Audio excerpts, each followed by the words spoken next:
গণভোটে যারা ন্যায়ের পক্ষে থাকবে তারা বাংলাদেশপন্থী হতে পারে না।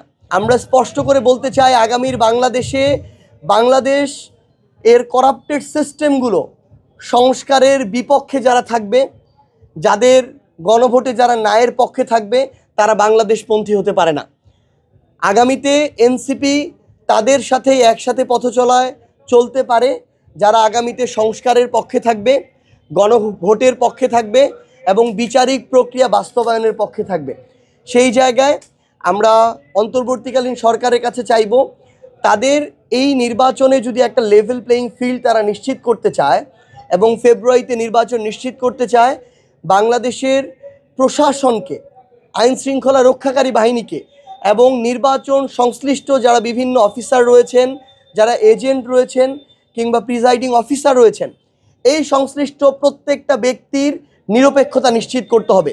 সানশাইন আটা ময়দা সুজি, ভালোবাসায় তৈরি। এই জায়গায় বিগত সময়ে দলান্ধ, তোষামতকারী বা দলীয় পরিচয়ে যারা বিভিন্ন সুযোগ সুবিধা নিয়েছে, ফায়দা নিয়েছে, তাদেরকে যেন বিন্দুমাত্র স্থান না দেওয়া হয়।